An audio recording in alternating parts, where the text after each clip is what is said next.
비상계엄령이 선포된 한국으로 여행을 간다고? 미쳤어? 하버드 대학교에서 한국 여행을 준비하던 주인공은 친구들과 가족들에게서 들었던 말이에요. 모두가 말렸지만 그녀는 끝내 한국행 비행기에 올랐습니다. 해당 사연은 해외 커뮤니티에 올라온 사연자의 실제 사연을 바탕으로 재구성된 이야기입니다. 황금튜브 오늘의 사연 시작하겠습니다. 그 전에 잠깐 구독, 좋아요, 알림 설정 부탁드립니다. 안녕하세요. 저는 하버드 대학교에서 국제관계학을 전공하고 있는 소피아 라이트라고 합니다. 소피아, 나 진짜 한강에서 치맥 먹어보고 싶어. 유튜브에서 봤는데 너무 환상적이더라고. 친구 제시카가 눈을 반짝이며 말했어요. 보스턴의 차가운 겨울바람이 휘몰아치는 캠퍼스 카페에서 우리는 봄방학 계획을 세우고 있었죠. 맞아. 그리고 북촌한옥마을에서 한복 입고 사진 찍는 것도 꼭 해야 해.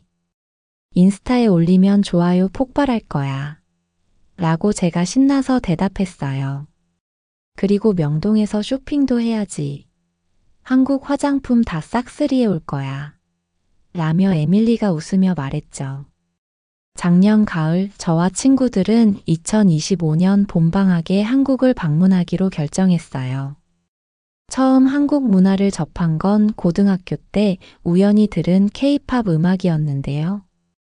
그때부터 한국어를 독학하기 시작했고 대학에 와서는 한국학 수업까지 듣게 되었답니다.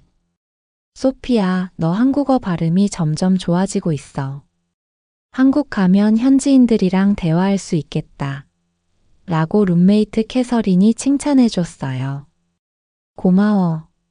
그래도 아직 많이 부족해. 더 열심히 해야지. 라고 대답하며 부끄러워했죠. 하버드에는 코리아 소사이어티라는 한국 문화 동아리가 있었어요. 저는 그곳에서 활동하며 한국 영화제도 기획하고 김치 만들기 행사도 진행했답니다. 소피아, 네가 만든 김치가 진짜 맛있어. 한국인인 내가 봐도 대단한 실력이야. 라고 한국인 유학생 지연이가 놀라워했죠. 지연이와는 동아리 활동을 통해 특히 친해져서 한국어 스터디 파트너가 되었어요. 지연이는 항상 소피아, 네가 한국에 오면 내가 서울의 모든 숨은 맛집을 소개해 줄게. 특히 이태원에 있는 치즈 닭갈비집은 꼭 가봐야 해. 라고 말하곤 했어요. 그 말을 들을 때마다 저는 가슴이 설레었죠. 1년 넘게 준비한 끝에 드디어 여행 계획이 확정되었어요. 저를 포함해 8명의 친구들이 함께하기로 했답니다. 우리는 매주 모여 한국의 역사와 문화에 대해 공부했고 방문할 장소들의 목록을 하나하나 채워갔어요. 경복궁, 북촌한옥마을, 명동, 남산타워. 상상만으로도 가슴이 두근거렸습니다. 모든 것이 순조롭게 진행되고 있었어요. 항공권도 예약했고 서울 중심가의 게스트하우스도 예약했죠.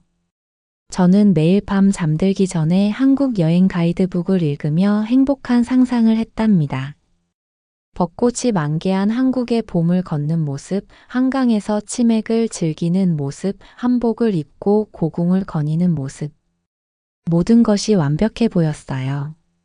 그러나 2024년 12월 계획에 큰 차질이 생겼습니다. 뉴스에서는 한국에 갑작스럽게 비상계엄이 선포되었다는 충격적인 소식이 전해졌어요. 정치적 혼란 속에서 군부가 일시적으로 개입한 상황이었죠. 하지만 놀라운 일이 벌어졌습니다. 한국 시민들이 즉각 거리로 나와 평화 시위를 벌였고 국회의원들도 긴급 회의를 소집해 불과 6시간 만에 비상계엄이 해제되었어요. CNN, BBC 등 서방 언론들은 이 상황을 매우 극적으로 보도했어요. 처음에는 한반도 위기, 서울 탈출 권고 같은 자극적인 헤드라인이 나왔다가 곧 한국 민주주의의 승리, 시민의 힘으로 되찾은 평화 같은 제목으로 바뀌었죠. 그럼에도 한국의 안전에 대한 의구심은 쉽게 사라지지 않았습니다. 학교 국제교류처에서는 한국 여행 자제 권고문을 발표했고 부모님들도 걱정에 전화를 쏟아내기 시작했어요.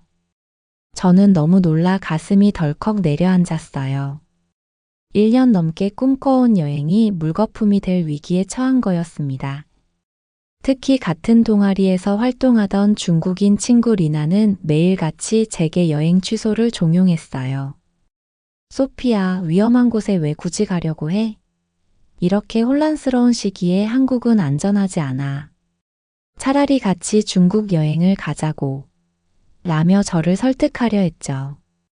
리나의 말에는 한국과 중국 사이의 미묘한 경쟁 의식이 느껴졌지만 당시에는 그저 친구의 걱정으로만 받아들였어요. 동아리 친구들 중 셋은 이미 여행을 취소하겠다고 결정했고 나머지 친구들도 망설이기 시작했습니다.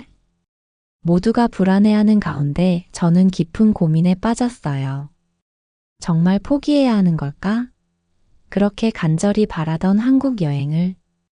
비상계엄 사태가 해결되었다는 소식에도 불구하고 우리 여행팀 내부에서는 갈등이 시작되었어요. 나는 아무리 생각해도 불안해. 부모님도 절대 안 된다고 하시고. 미안하지만 나는 빠질게. 라고 캐서린이 단체 채팅방에 메시지를 보냈어요. 나도. 한국에 계신 삼촌이 지금은 여행 오지 말라고 만류하시네. 다른 곳으로 여행 계획을 바꾸는 게 어떨까? 라고 마이클이 대답했죠.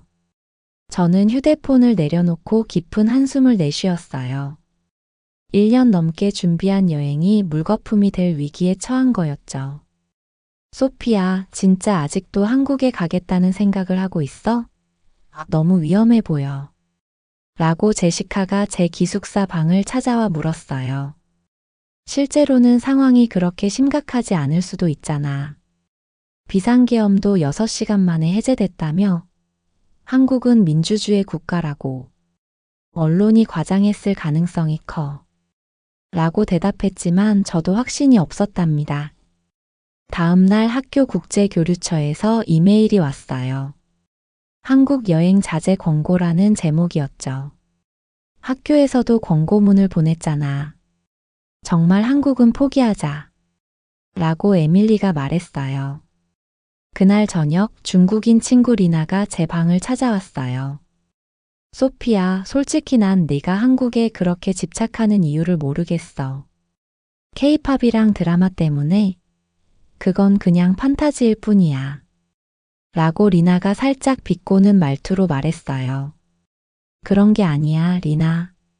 난 한국의 역사와 문화, 그리고 사람들이 정말 궁금해. 한국어도 열심히 배웠고. 리나가 말을 끊었어요. 그런 것보다 훨씬 더 오래된 역사와 풍부한 문화를 가진 나라가 있잖아. 중국이 훨씬 볼거리가 많고 안전해. 이번 기회에 같이 중국 여행 가자. 내가 가이드 해줄게. 저는 리나의 제안이 친절한 것인지 아니면 한국과 중국 사이의 미묘한 경쟁의식 때문인지 헷갈렸어요. 고마워, 리나. 하지만 난 정말 한국을 가보고 싶어. 조금 더 상황을 지켜볼게. 라고 대답했어요. 리나는 실망한 표정으로 말했어요. 네가 위험한 곳에 가는 걸 보고만 있을 수 없어. 내일 학과장님을 찾아가서 한국 여행의 위험성에 대해 이야기해 볼 생각이야. 뭐라고? 그건 너무하잖아. 라고 제가 놀라서 소리쳤어요. 내 안전을 위한 거야, 소피야. 라며 리나는 문을 닫고 나갔어요. 저는 침대에 누워 천장을 바라보며 생각에 잠겼어요. 8명이었던 여행 인원은 이제 5명으로 줄었고 리나는 적극적으로 방해까지 하고 있었죠. 게다가 부모님도 매일 걱정 전화를 하셨어요. 정말 포기해야 하는 걸까? 라고 혼잣말을 하며 깊은 고민에 빠졌어요. 그때 제 휴대폰에 지연이에게서 메시지가 왔어요. 소피야, 뉴스 봤어? 여기 한국은 완전히 평화로워. 비상계엄 해제하고 모든 게 정상이야. 서방 언론들이 너무 과장해서 보도하는 것 같아. 걱정하지 마. 너희 꼭 와. 내가 맛있는 거 많이 준비해 놓을게. 지연이의 메시지를 읽으며 저는 어떤 결정을 내려야 할지 고민했어요. 어쩌면 직접 한국에 있는 사람들에게 상황을 물어보는 게 좋을 것 같았죠. 제3장 진실 찾기. 지연이의 메시지를 받은 후 저는 한국 상황에 대한 진실을 더 알아보기로 결심했어요. 다음 날 아침 저는 하버드 한국학 교수님을 찾아갔답니다. 김 교수님, 한국의 현 상황에 대해 여쭤보고 싶어요. 저희가 봄방학에 한국 여행을 계획했는데 최근 뉴스 때문에 모두가 걱정하고 있거든요. 라고 말씀드렸어요. 김 교수님은 잠시 생각하시더니 미소를 지으며 대답하셨죠. 소피아, 서방 언론들이 한국 상황을 많이 과장했어요. 한국은 민주주의 국가고 시민들의 힘이 매우 강해요. 비상계엄도 6시간 만에 해제됐잖아요. 이제 모든 것이 정상으로 돌아왔어요. 그럼 봄방학에 한국 여행을 가도 안전할까요? 라고 제가 물었죠. 물론이죠. 나도 겨울방학에 서울에 다녀올 예정이에요. 걱정 마세요. 라고 교수님이 확신에 찬 목소리로 대답하셨어요. 교수님과의 대화 후 용기를 얻은 저는 한국 현지인들과 직접 이야기해 보기로 했어요. 그날 저녁 저는 지연이와 영상통화를 시작했답니다. 지연아, 지금 서울 상황이 어때? 뉴스에서는 심각하게 보도하던데. 라고 물었어요. 화면 속 지연이는 웃으며 창문을 가리켰어요. 보이지? 지금 밖에 사람들 평소처럼 다 돌아다니고 있어. 카페도 가득 차 있고 지하철도 정상 운행 중이야. 비상계엄 선포됐을 때 잠깐 긴장됐지만 우리 시민들이 바로 대응해서 금방 해결됐어. 정말? 그런데 우리 친구들이 많이 겁먹었어. 다들 취소하려고 해. 라고 걱정스레 말했어요. 안타깝네. 솔직히 서방 언론들이 너무 과장해서 보도한 것 같아. 여기 사람들은 이미 다 잊고 일상으로 돌아갔는데. 라고 지연이가 말했어요. 이어서 저는 서울에서 영어 교사로 일하고 있는 미국인 친구 마이크와도 통화했어요. 마이크, 지금 서울은 어때? 위험하진 않아? 라고 물었죠. 위험? 전혀. 비상계엄 선포됐을 때도 내 수업은 정상적으로 진행됐어. 학생들이 이건 금방 해결될 거예요 라고 말하더니 정말 그랬어. 한국 사람들은 민주주의를 지키는데 진심이야. 라고 마이크가 말했어요. 통화를 마친 후 저는 친구들을 설득하기 위한 단체 미팅을 소집했어요. 남아있는 4명의 친구들이 제 기숙사 방에 모였죠. 다들 들어봐. 내가 직접 한국 현지인들과 이야기해봤어. 상황이 언론에서 보도한 것보다 훨씬 안정적이래. 김 교수님도 같은 말씀을 하셨어. 라고 시작했어요. 제시카가 의심스러운 표정으로 물었어요. 정말? 부모님이 계속 걱정하시는데. 그래서 내가 이걸 준비했어. 라고 말하며 노트북을 열었어요. 화면에는 지연이가 오늘 찍은 서울거리 영상이 재생되고 있었죠. 번화한 명동거리, 한강공원에서 여유롭게 산책하는 사람들, 카페에서 웃고 있는 젊은이들의 모습이 보였어요. 와, 정말 평화로워 보인다. 라고 에밀리가 놀라워했어요. 하지만 토마스는 여전히 의심스러운 표정이었어요. 그래도 학교에서 자제 공고문을 보냈잖아. 그건 제대로 된 정보를 얻기 전에 내린 결정일 수 있어. 내가 국제교류처에 찾아가서 상황을 설명해 볼게. 라고 대답했어요. 다음 날 저는 용기를 내서 국제교류처 담당자를 찾아갔어요. 한국 현지인들과의 통화 내용, 김 교수님의 의견, 그리고 실제 서울 영상을 보여드렸죠. 이런 정보는 몰랐네요. 다시 검토해 보겠습니다. 라고 담당자가 말씀하셨어요. 일주일 후 국제교류처에서 새로운 공지가 나왔어요. 한국 여행 관련 업데이트 현지 상황 안정화로 이전 자제 권고를 철회합니다. 저는 너무 기뻐서 방 안에서 펄쩍 뛰었답니다. 이제 부모님을 설득할 차례였어요. 학교 측 설득에 성공한 후에도 가장 큰 산이 남아 있었어요. 바로 부모님이었죠. 저는 용기를 내어 부모님께 영상통화를 걸었답니다. 소피야, 한국 여행은 취소했지? 아빠랑 내가 얼마나 걱정했는지 몰라. 라고 엄마가 말씀하셨어요. 사실 그것 때문에 전화드렸어요. 제가 한국 상황에 대해 많이 알아봤거든요. 라고 시작했어요. 1시간 동안 저는 교수님과의 대화, 지연이와 마이크의 증언, 국제교류처의 새로운 권고문까지 모든 정보를 설명했어요. 부모님은 진지하게 들으시면서도 계속 의심스러운 표정을 지으셨죠.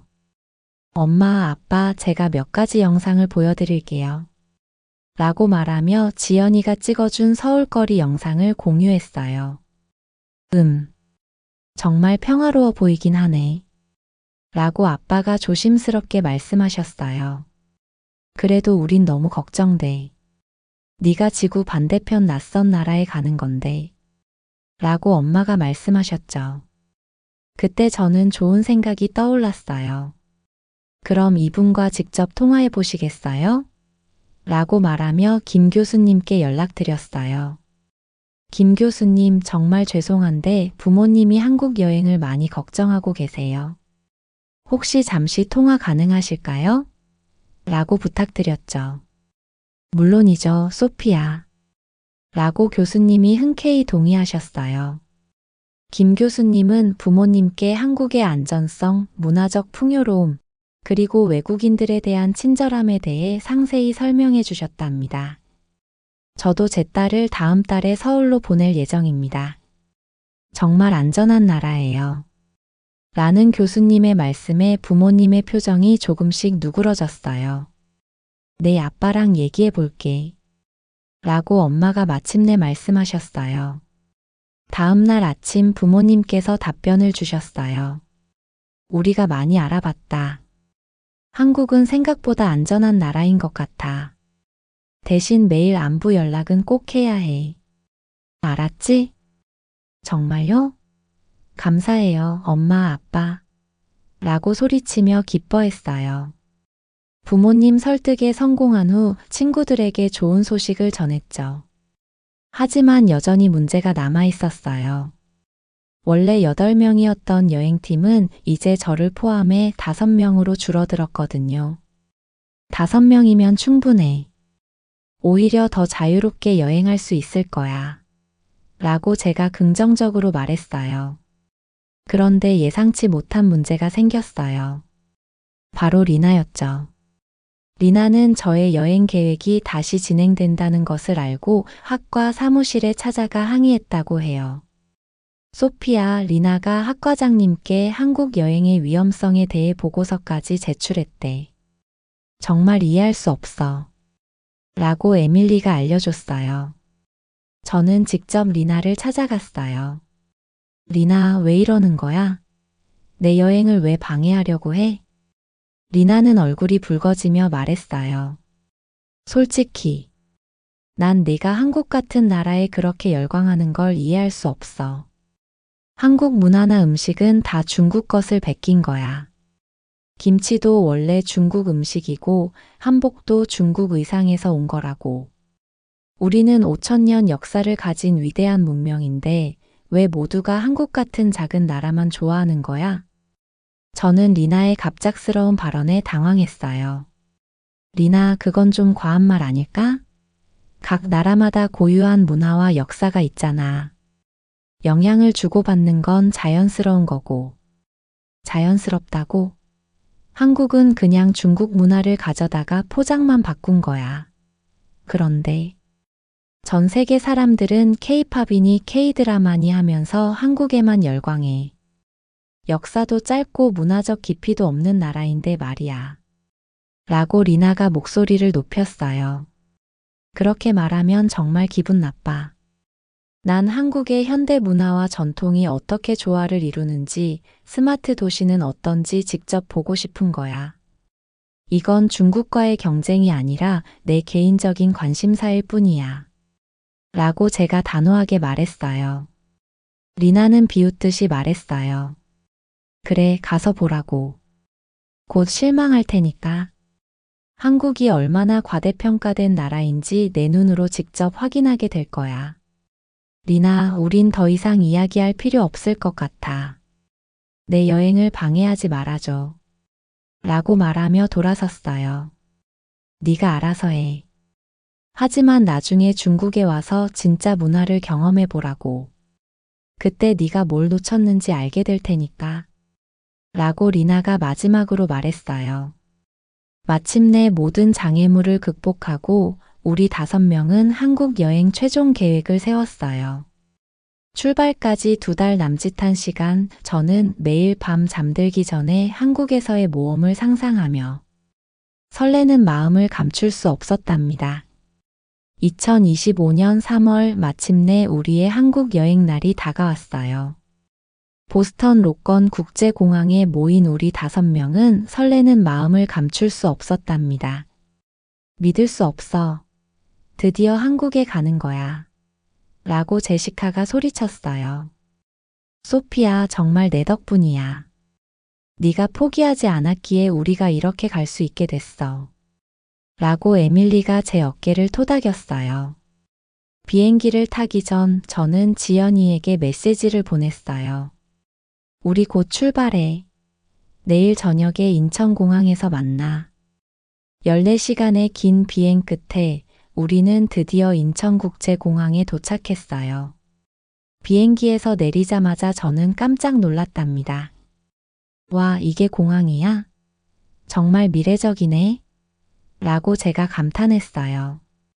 인천공항은 저희가 상상했던 것보다 훨씬 더 현대적이고 깨끗했어요. 로봇 안내원이 돌아다니고 모든 것이 첨단 기술로 움직이는 듯 했죠. 이거 봐. 로봇이 우리를 안내하고 있어. 라고 토마스가 신기해하며 말했어요. 입국 심사는 놀라울 정도로 빨랐어요. 자동 입국 시스템을 통해 몇 분 만에 모든 절차가 끝났죠. 미국에서는 1시간씩 기다리는데 여기는 정말 빠르네. 라고 제시카가 놀라워했어요. 공항 도착장에는 지연이가 환한 미소로 우리를 기다리고 있었답니다. 소피야, 드디어 왔구나. 정말 반가워. 라고 지연이가 달려와 저를 꼭 안아줬어요. 지연이는 친구들에게도 반갑게 인사하며 한국어로 환영합니다 라고 말했죠. 친구들은 어색한 발음으로 따라 말하며 웃었어요. 지하철 타고 숙소로 가자. 한국의 대중교통은 세계 최고라고 자부할 수 있어. 라고 지연이가 자랑스럽게 말했어요. 인천공항에서 서울 중심가까지 가는 공항철도는 정말 깨끗하고 빨랐어요. 기차 안에서 우리는 창밖으로 펼쳐지는 한국의 풍경을 구경했죠. 저기 봐. 초고층 빌딩과 한강이 보여.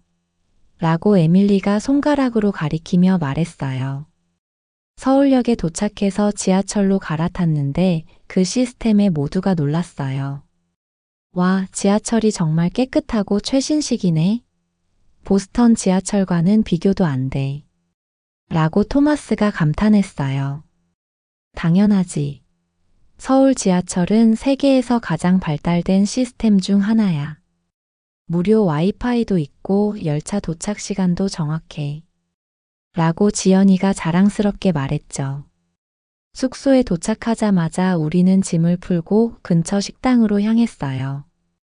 지연이가 추천한 삼겹살집이었죠. 이게 진정한 한국 식사 경험의 시작이야. 삼겹살은 한국인이 가장 사랑하는 음식 중 하나야. 라고 지연이가 설명했어요. 테이블에 앉자 수많은 반찬들이 나왔고 우리는 모두 눈이 동그래졌답니다. 이게 다 우리가 먹는 거야? 너무 많잖아. 라고 제시카가 놀라서 말했어요. 한국 식사는 이렇게 여러 가지 반찬이 함께 나와. 이게 반찬 문화야. 그리고 모두가 함께 나눠 먹는 게 한국 식사 문화의 특징이지. 라고 지연이가 웃으며 설명했어요. 첫 한국 식사는 정말 환상적이었어요. 특히 삼겹살을 상추에 싸서 먹는 방식이 새롭고 재미있었죠. 이렇게 맛있는 고기는 처음이야. 미국에서는 이런 맛을 못 느꼈어. 라고 토마스가 연신 고기를 집어먹으며 말했어요. 식사를 마치고 숙소로 돌아오는 길, 밤늦은 시간인데도 거리는 밝고 사람들로 북적였어요. 서울은 밤에도 이렇게 안전한가요? 라고 에밀리가 물었어요. 응, 서울은 세계에서 가장 안전한 도시 중 하나야. 여자들도 밤늦게 혼자 다닐 수 있을 정도로 안전하지. 라고 지연이가 자신 있게 대답했어요. 다음 날 아침 우리는 일찍 일어나 서울 관광을 시작했어요. 첫 목적지는 경복궁이었답니다. 와, 이런 고궁이 도시 한가운데 있다니. 너무 멋있어. 현대적인 빌딩들 사이에 전통 건축물이 이렇게 잘 보존되어 있다니 놀라워. 라고 제가 감탄했어요. 지연이가 미소 지으며 말했죠. 한국은 전통과 현대가 공존하는 나라야. 천년 역사의 궁궐과 최첨단 기술이 함께 어우러져 있지. 경복궁에서는 무료 영어 가이드 투어가 있어서 우리는 한국 역사에 대해 자세히 배울 수 있었어요. 믿기 힘들어요. 조선시대에 이미 금속 활자를 발명했다고요? 그것도 유럽보다 200년이나 앞서서? 어떻게 그 시대에 이런 혁신적인 기술을 생각해낼 수 있었던 거죠? 라고 에밀리가 눈을 크게 뜨고 가이드에게 물었어요. 가이드는 자랑스럽게 대답했어요. 네, 조선은 과학기술이 매우 발달한 나라였습니다. 츠국이라는 세계 최초의 강우량 측정 장치도 발명했고 천문학과 의학도 굉장히 발달했죠. 한글은 정말 천재적인 발명품 같아요. 문맹률을 줄이기 위해 누구나 쉽게 배울 수 있는 글자를 과학적으로 설계했다니. 세종대왕은 진정한 비전을 가진 리더였네요. 라고 제가 감탄했어요. 토마스도 고개를 끄덕이며 말했어요. 이런 이야기는 서양 역사 시간에는 전혀 배우지 못했어. 동양의 과학 발전에 대해서는 거의 다루지 않거든. 정말 눈이 열리는 경험이야. 가이드는 미소를 지으며 계속 설명했어요. 한국은 또한 세계 최초의 수은 기상 측정기와 자경루라는 물시계도 만들었습니다. 조선시대 과학자들의 발명품은 오늘날까지도 그 정확성과 창의성으로 높이 평가받고 있어요. 와, 정말 대단해요. 그런데 왜 이런 중요한 발명품들이 서양 역사책에는 거의 나오지 않는 거죠? 라고 제시카가 의아해하며 물었어요. 가이드는 살짝 씁쓸한 표정으로 말했어요.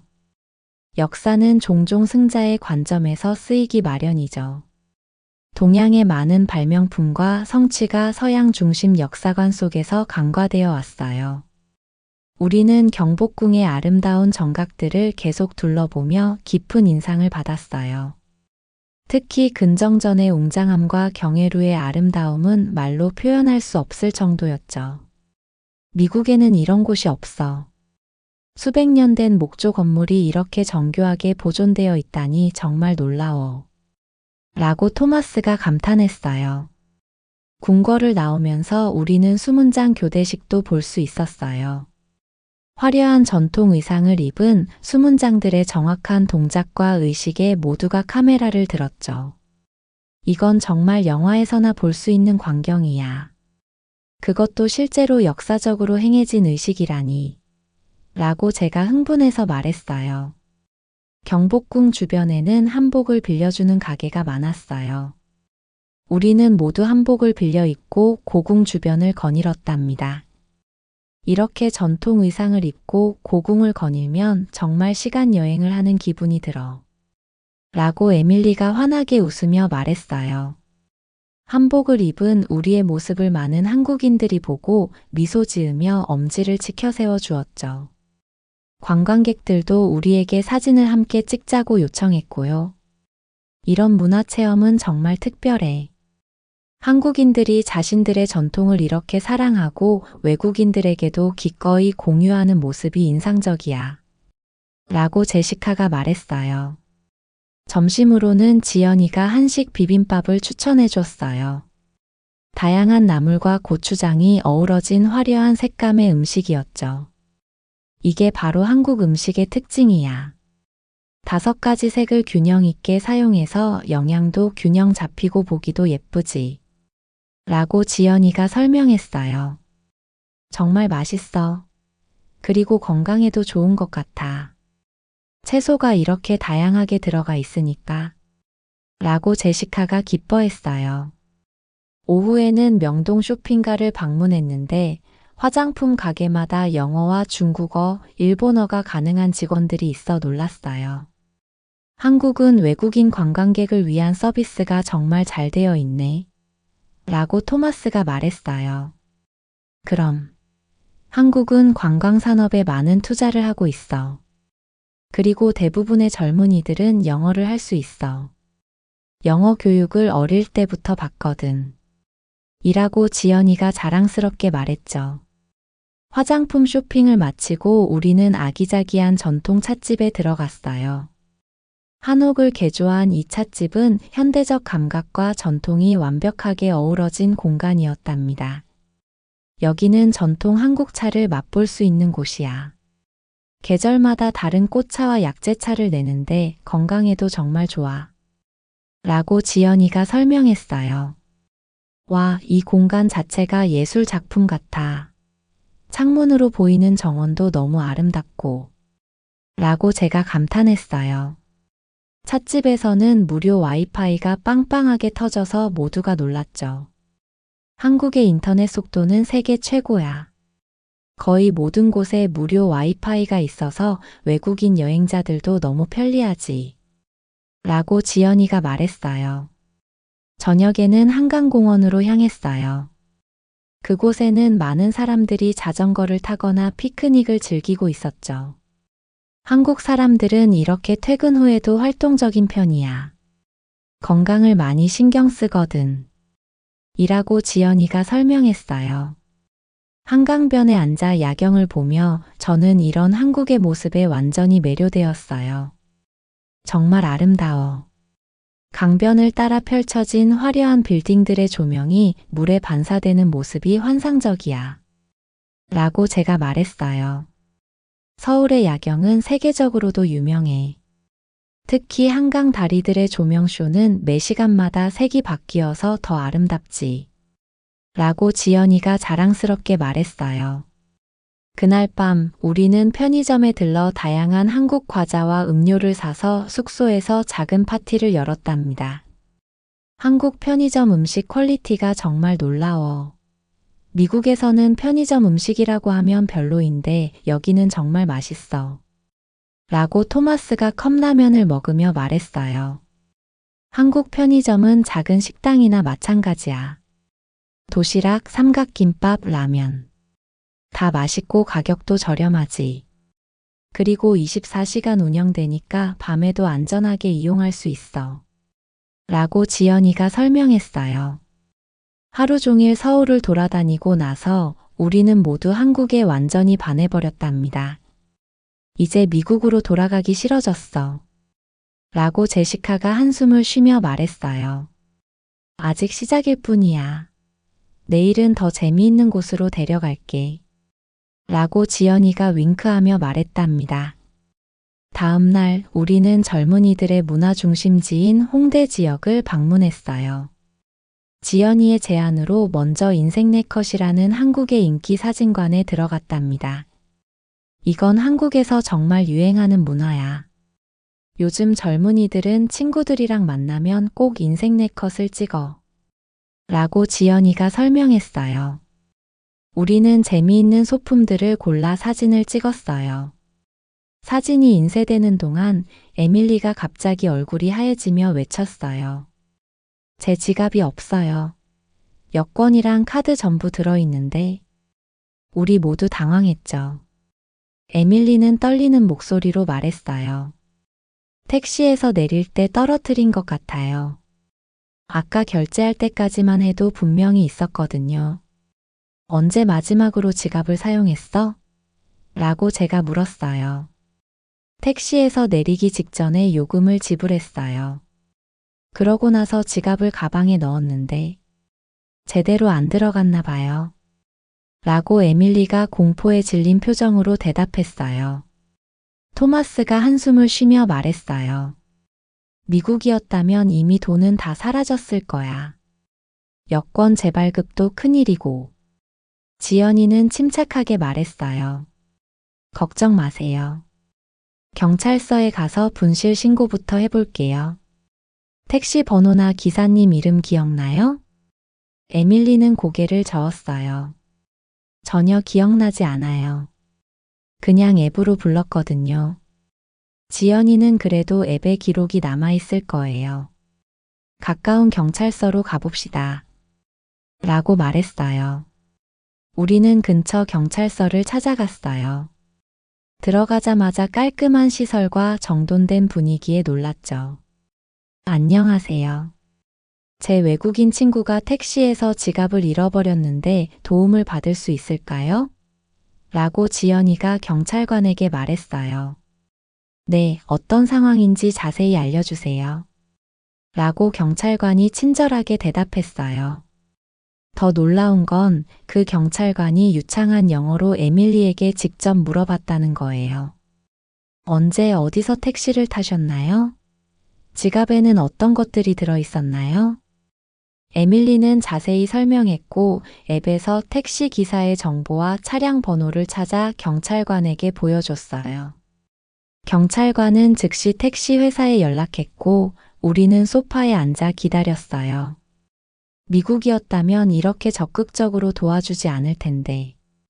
라고 토마스가 작은 목소리로 말했어요.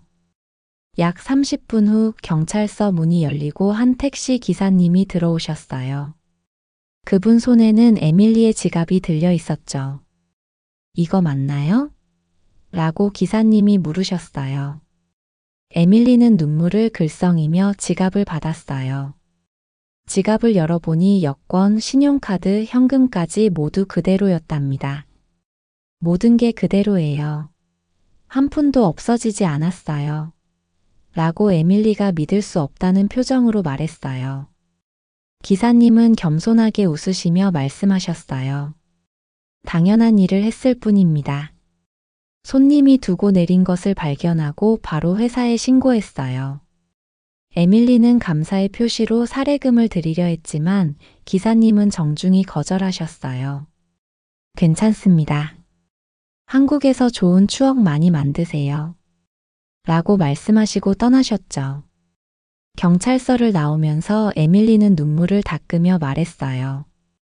이런 일은 미국에서는 상상도 할 수 없어요. 보통 분실물은 다시 찾을 수 없는데. 지연이는 미소를 지으며 말했어요. 한국은 범죄율이 낮고 특히 분실물을 돌려주는 문화가 강해요. CCTV도 많고 시스템이 잘 되어 있어서 잃어버린 물건을 찾을 확률이 높죠. 우리는 홍대 카페에 앉아 달콤한 디저트를 먹으며 오늘의 경험을 되새겼어요. 정말 문화 충격이에요. 한국의 정직함과 치안이 이렇게 좋을 줄은 몰랐어요. 라고 에밀리가 말했어요.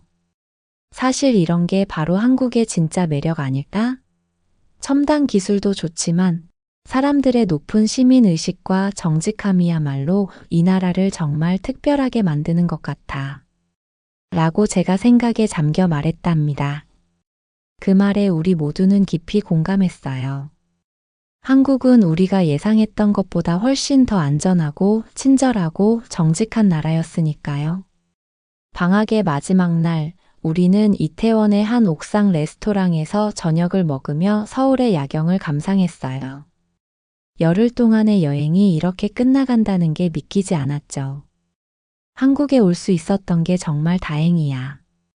비상계엄 소식 때문에 모두가 반대했을 때 끝까지 포기하지 않고 설득해줘서 고마워, 소피야. 라고 제시카가 와인잔을 들며 말했어요. 저는 가슴이 뭉클해졌어요. 사실 나도 많이 불안했어. 하지만 지금 생각해보면 이 여행을 통해 깨달은 게 정말 많아. 토마스가 고개를 끄덕이며 말했어요. 맞아. 나는 서방 언론이 다른 나라를 얼마나 편향되게 보도하는지 직접 경험했어. 뉴스에서는 한국이 위험하다고 했지만 실제로는 내가 살면서 경험한 가장 안전한 나라였어. 우리 학교 근처에서는 밤에 혼자 돌아다니는 게 불안한데 여기서는 새벽에도 여자들이 혼자 다니는 걸 봤어. 총기 사고나 강도 같은 범죄 소식도 거의 들리지 않고 라고 에밀리가 말했어요. 지연이가 설명했어요. 한국은 총기 소지가 엄격하게 제한되어 있어서 총기 사고가 거의 없어. 또 CCTV가 잘 설치되어 있고 경찰 순찰도 자주 있어서 범죄율이 낮지. 그것보다 사람들의 시민의식이 정말 높다는 게 인상적이었어. 지갑을 찾았을 때 정말 문화 충격이었거든. 라고 에밀리가 말했어요. 저는 생각에 잠겨 말했어요. 한국은 짧은 시간에 경제적으로 엄청나게 발전했지만 전통적인 가치와 문화를 잃지 않은 것 같아. 서로 돕고 존중하는 문화가 여전히 살아있어. 그리고 역사적으로 많은 어려움을 겪었지만 그것을 극복하고 오히려 더 단단해진 느낌이야.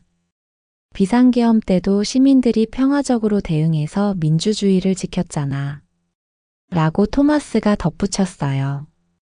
저녁 식사를 마치고 우리는 마지막으로 남산타워가 보이는 곳에서 사진을 찍었어요.